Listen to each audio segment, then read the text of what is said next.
Sir, okay, let me answer your question in two parts, basically.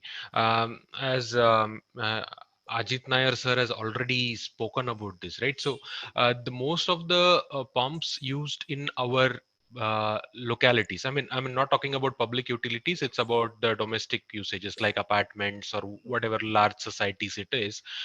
These are all fixed rate pumps, right? That is number one. Second one is these don't have any communication Yeah. channel with them. These are purely analog in nature, which understands only the frequency of AC current and the voltage associated with it. Mhm. So to be honest, right, like let me invoke an example of what Mr. Elon Musk has tried to achieve, right?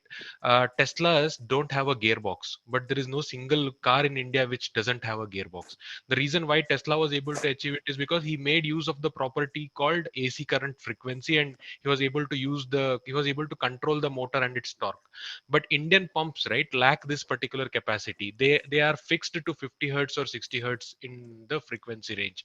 So whatever tweak has to happen from the basic structure of the pumps. Only then these kind of the devices can be fixed on top of it. So this is point number one, right? I mean, to answer your question, uh, if we go with the new generation pump sets in all the new installations, then probably down the line 5 to 10 years, then we will have DPO kind of a management, right?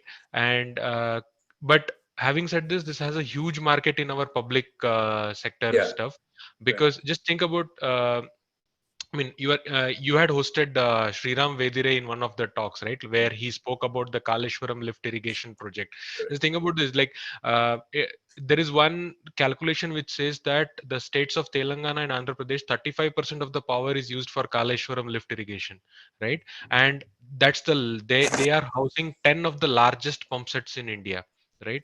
So if those were having the management what Matt proposed, and think about the energy savings what it brings to the national grid, right? So it has a huge market with respect to the public utility, but coming to the domestic players, I don't think next 5 years we see dramatic changes in India. So, Yeah, they are also not going flex, but currently what I am seeing is that at least whatever new projects are getting proposed, they are coming up with the support for flex speed. The reason being, these are all long distance project, and also not only the distance, even the gravity plays a very important role, because most of them are against the gravity. Yeah, at least my opinion is the same thing. We are using a generation older pumps, be it agriculture or be it the apartments. So just think about this, right? Like even if when our borewell depth increases due to reboring, we definitely change the motors over here because of the increased levels. I yeah. just want to add one more point. Yeah. So, what we have to do as a VAW is we should take this action point saying that whenever we see, like, Yeah. I mean, we work closely with PCBs, BWSSBs, and even like I have been given talking to CWC as well, which is the Central Water Commission. Yeah. Whenever we have a greenfield project or a brownfield project where it requires a specific pump replacement, definitely we should introduce Matrolls and his company to the whatever utility it is, so that we Got can it. see the change from there. That should be the action point which we will take, Yeah. right? So Matt, whatever you suggested till now, right, it is used for a specific purpose, where if there is a dynamic or flex controlled pump, you will be able to optimize the performance of the pump. But the data generated, right, it's quite huge. Like, I mean, just think about this, right? So if you are able to set this up in the public utilities in India, right? So the data generated on from all the IoT devices is quite huge. So is there any plan to use this data for futuristic predictions, right? I mean, what I'm talking about is some AI driven stuff where you will be able to self heal, self optimize the pumps based on some kind of a pattern generated from the past. Yes, yeah, it's a great question, Ganesh. Yeah, entirely correct, and we do an element of that.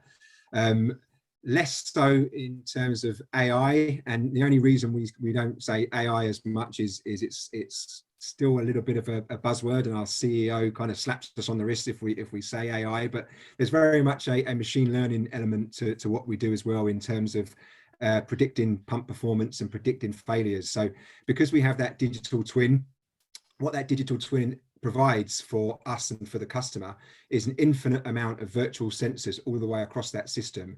So we're able to detect these anomalies, we're able to track these anomalies, and over time we can learn and predict when they come.